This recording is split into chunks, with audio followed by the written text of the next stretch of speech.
Fino a poco tempo fa la V9 clone della GoPro 9, sfacciato, contro cui l'abbiamo anche provata, era la migliore action cam economica, doppio schermo LCD e non. Ma adesso è uscita la V11, che quindi noi proviamo anche contro la GoPro 11, la mini perché è più figa. Ciao, sono Marco e sto cercando la migliore action cam economica. Quindi alla fine di questo test potremo dire se la V11 è superiore alla V9 e quindi si diventa la migliore action cam economica. Cominciamo con il primo test che è tanto sole ma in controluce. Lasciamoci alle spalle con un bel timelapse il tempo autunnale di Milano e torniamo in agosto, in Liguria. Nulla da dire circa la resa del timelapse sia col buio della pioggia sia con il sole d'estate. Un po' bruschi i passaggi ombra-luce in uscita dalla galleria, ma li rivedremo dopo, quando andremo in moto. Allora, per fare la prova fra la V11 e la V9 ringraziamo Sara e Edo che qua in spiaggia cercheranno di fare con noi qualcosa di un po' più divertente per vedere quale camera è la migliore come video e quality. Adesso facciamo delle riprese un po' in controluce e con luce a favore. Io ti riprendo con questa, tu tipo prendi il Pocket 3 e lo usi come fosse un microfono, così vediamo come rende quando la luce a favore viene bene, anche quando sei contro luce, ok? Adesso prendi il microfono.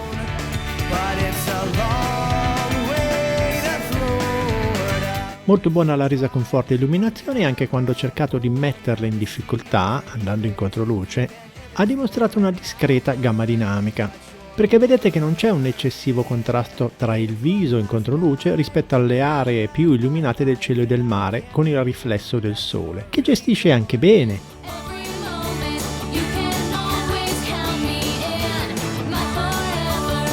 Molto bene anche la V9 in piena luce, con un contrasto maggiore, più gratificante. Ma forse una minore gamma dinamica? Ne parleremo in dettaglio dopo perché la definizione delle immagini mi ha fatto venire un sospetto. Avevo notato dei leggeri aloni per la V11, come per una lente appannata. In realtà era una pellicola molto bene applicata, ma che comunque peggiora un poco la definizione. Quindi tutte le riprese dopo il mare saranno più nitide, fateci caso. E adesso portiamo i ragazzi a giocare per confrontare la resa low light.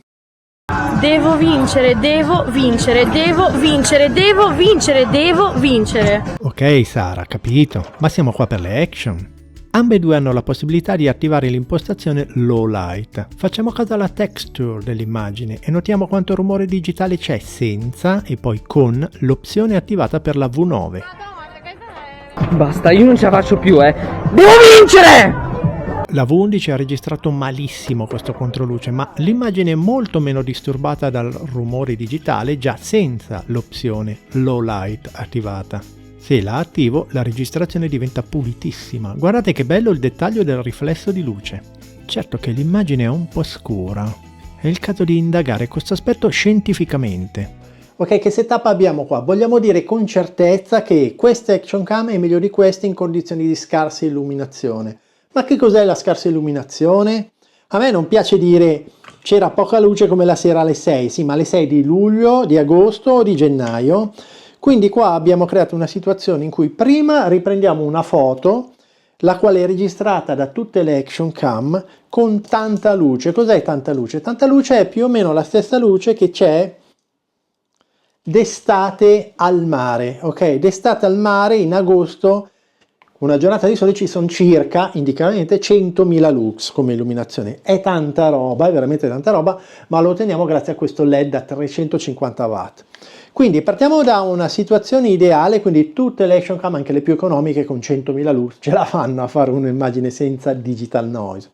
Ma io pian piano cosa farò? Scenderò di luminosità e grazie a questo esposimetro Light Me per iOS vi potrò dire di quanti stop sto scendendo, ok? Questo è meno 0,5, meno 1, meno 2, eccetera. Con questa seconda luce però vi farò le situazioni intermedie, ma in questo modo io vi potrò dire esattamente a quanti stop di luminosità l'action cam 1, 2, 3 e 4 inizia a creare rumore digitale.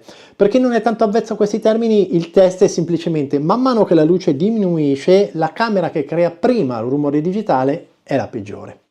Cominciamo.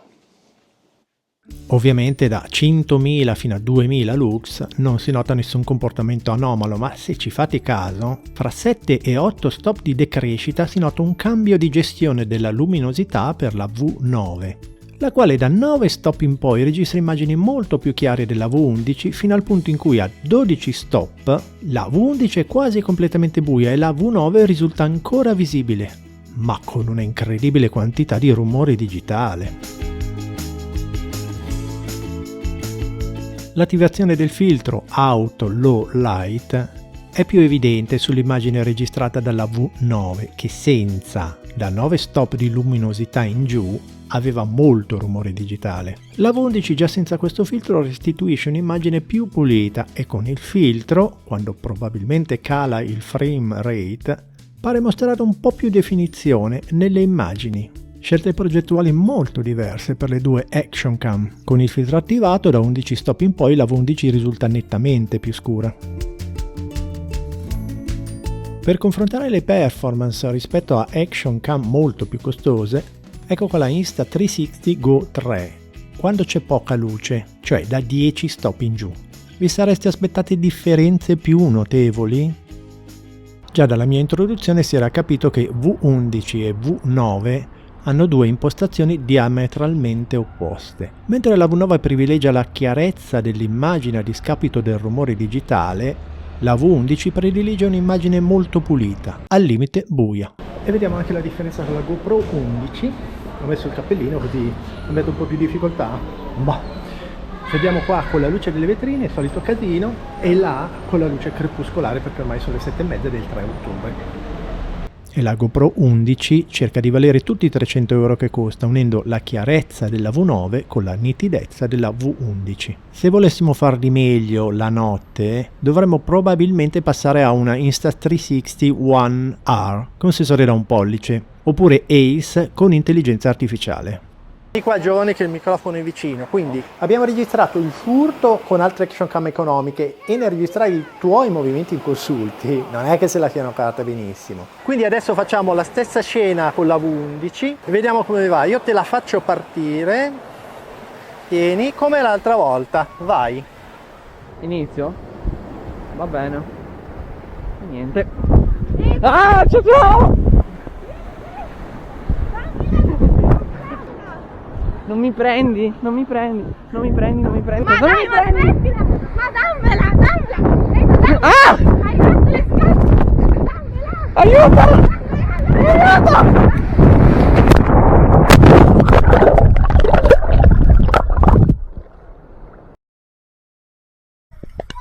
Non mi prendi, Sara!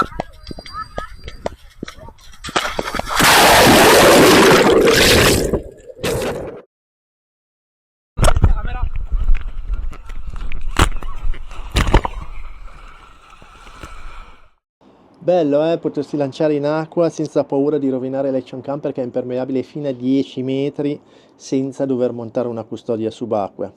Però per le vibrazioni obiettivamente ha fatto abbastanza schifo.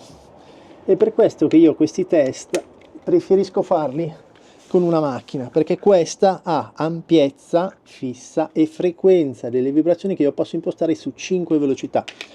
E tutte le action cam sul mio canale sono testate con questo metodo, in modo che voi potete verificare se la V11 è meglio della V9, della SJ11A, della Casa V50e, delle KO, delle Victure, ma anche delle action cam più costose, per poter vedere se vale la pena risparmiare. La stabilizzazione non si può certo definire hyper smooth, come per la GoPro 11 che vedremo fra poco. Ma mi ha colpito come a 4K30 il video sia meno stabilizzato rispetto che a 4K60. Un comportamento in realtà in linea con il test sulla compensazione delle vibrazioni della V9 che abbiamo visto in agosto. A differenza della V9 però, in questo caso la maggiore compensazione è più evidente quando le vibrazioni sono ridotte, mentre dal livello 3 in poi si fanno fatica a trovare differenze e, a mio avviso, ai livelli 4 e 5 le immagini diventano inutilizzabili. Avrei voluto dire che la V11 era superiore alla V9 in tutte le condizioni, ma per le vibrazioni non è così. Se volete registrare alla risoluzione superiore 5K30, la stabilizzazione c'è, ma è davvero ridotta a un lumicino e praticamente le immagini sono già poco piacevoli a livello 1, per non parlare del quarto o del quinto livello. Di un altro pianeta la GoPro 11 che, sia che vogliate registrare a 4K30 oppure a 4K60, sia che vogliate registrare con l'angolo largo oppure stretto, stabilizza sempre in maniera eccellente, anche a livello 5, il massimo del mio test. Certo, a quel livello il palazzo ha dei leggeri sommovimenti, ma a confronto con la V11 stiamo parlando del sesso degli angeli.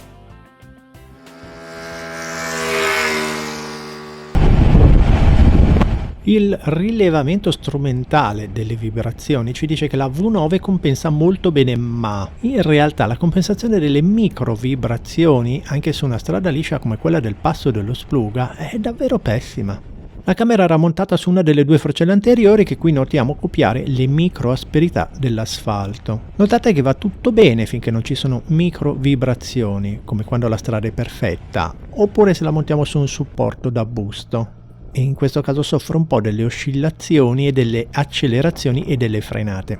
Buona la gestione del passaggio dal buio alla luce come in uscita dalla galleria. Assurdo perché la V11 ha fatto davvero schifo nel test strumentale, eppure nella prova pratica non ha fatto peggio della V9, soffrendo ancora delle oscillazioni del boost in accelerazione e frenata, ma non tantissimo. Invece non compensa l'orizzonte, il che ci piace perché fa vedere le vostre abilità nelle pieghe. Io no, sono ancora un po' un legno. Micro vibrazioni presenti, ma forse meno fastidiose, e morbida la compensazione della luminosità da buio a luce in uscita dalla galleria. Forse potrebbe essere più veloce? Così come il rilevamento strumentale test visto suggerisce, la GoPro 11 ha una stabilizzazione eccellente, ma qui dirò la mia eresia. Forse troppa? Vedete che tutto resta sempre terribilmente stabile? Sembra quasi noioso. Ma vi assicuro che sul Dosso Maniva andavo più forte che sullo Spluga, molto forte, quasi 20 all'ora. E per tutti questi bellissimi giri in moto devo ringraziare e saluto i ragazzi del mio motoclub preferito, i motogiglisti. Grazie a loro passiamo sempre delle bellissime giornate in moto, scoprendo posti meravigliosi.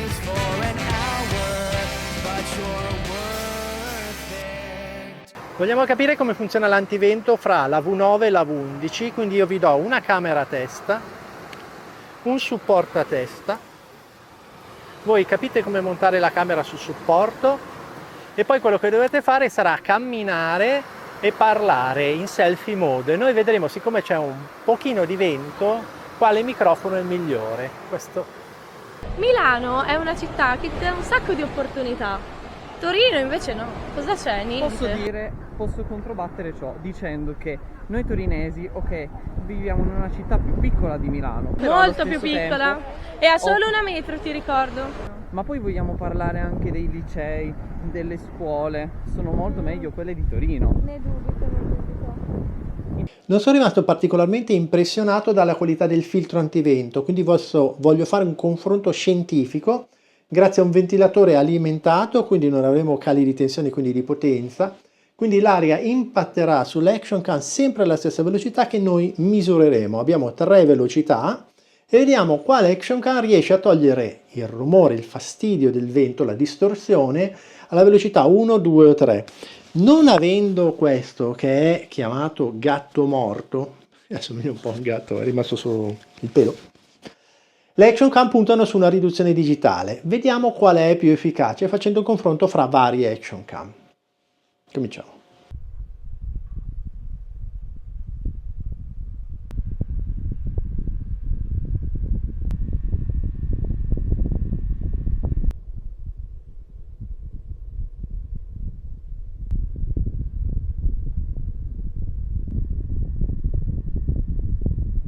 Allora, datemi una mano voi, perché io sull'audio potrei aver bisogno di aiuto, ma mi sembra che nessuna delle due ce la faccia, forse la 11 un pochettino di più al livello 1 del ventilatore se la cavava, si sente che ci prova a toglierlo.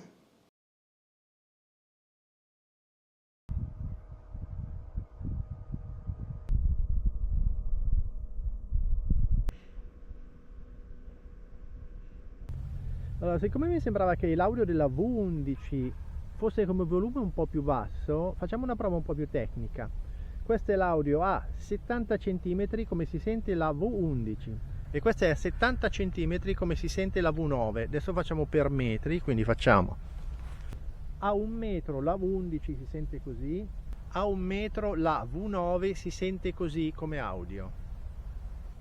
2 metri così si sente l'audio della V11 e 2 metri così si sente l'audio della V9. A 3 metri con una buona voce la V11, a 3 metri con un buon tono di voce la V9 si sente così.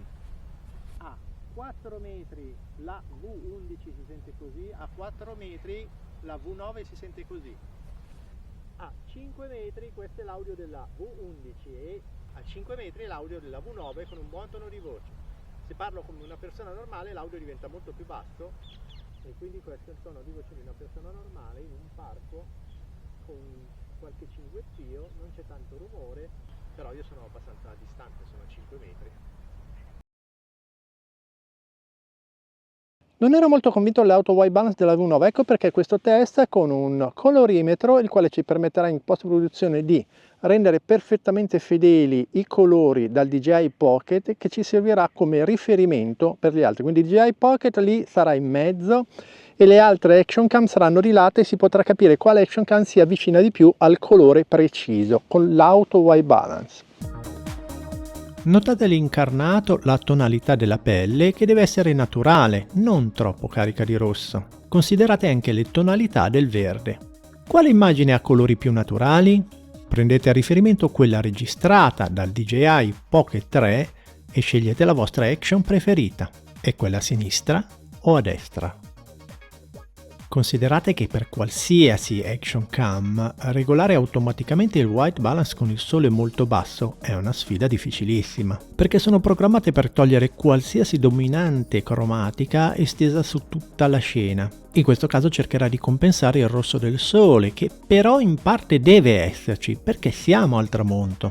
Il rischio è rendere l'immagine fin troppo fredda, con toni verso il verde e azzurro. In tutta onestà non so se la GoPro 11 sia così avanzata da capire l'ora e quindi non compensare tutta la dominante rossa, o semplicemente tutte le GoPro tendono a rendere l'incarnato più rosso perché è più piacevole da vedere.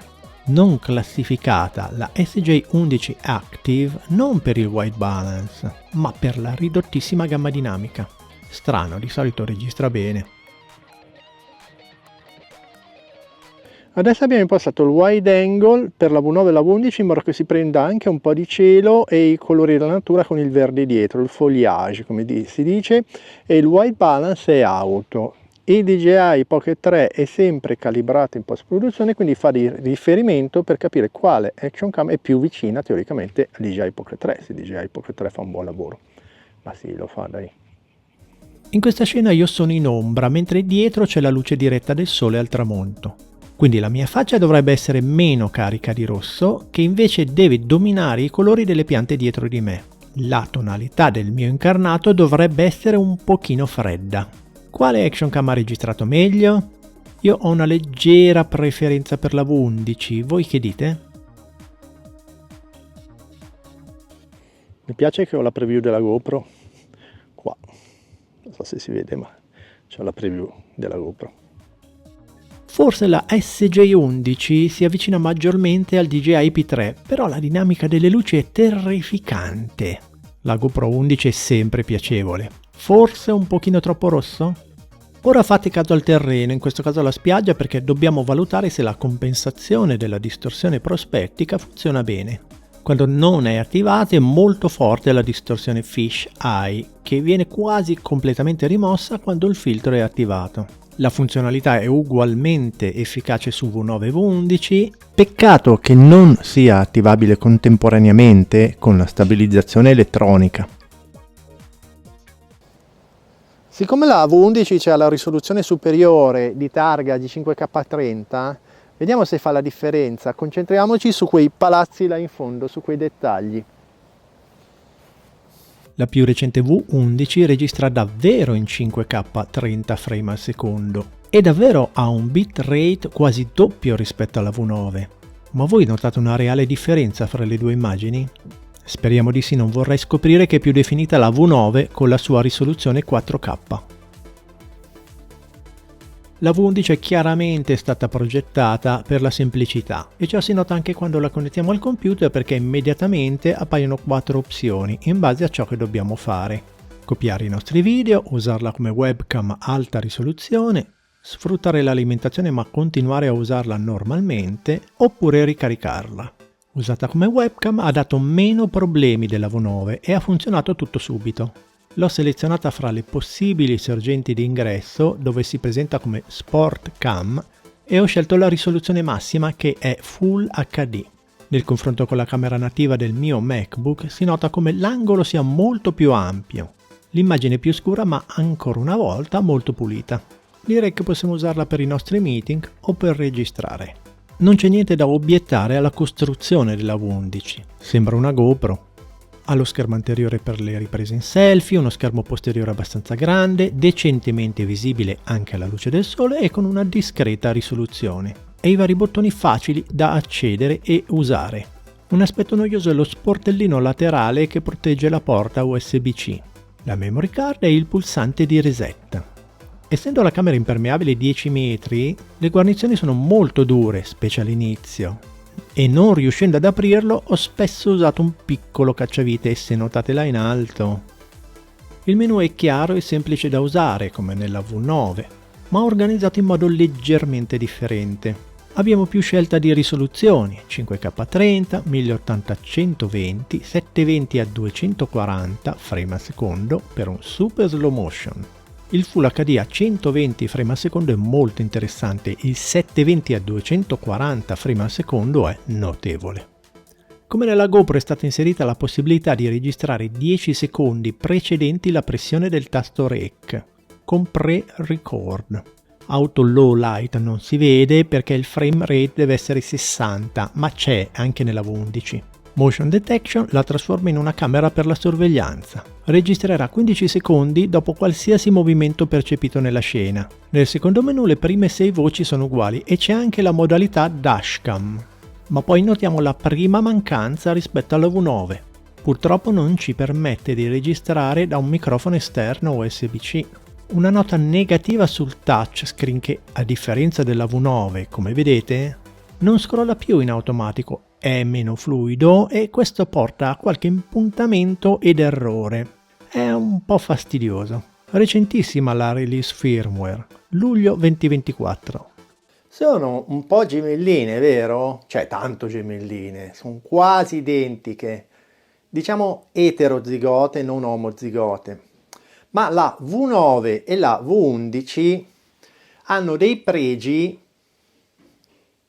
e dei difetti molto differenti. Se volessimo riassumere in estrema ratio, volete un action cam che stabilizza molto bene, un action cam economica con una stabilizzazione veramente eccellente, oppure volete un action cam che è affidabile nel bilanciamento dei colori, quindi avete sempre lo stesso incarnato, perché lei ogni tanto l'ha sbagliato.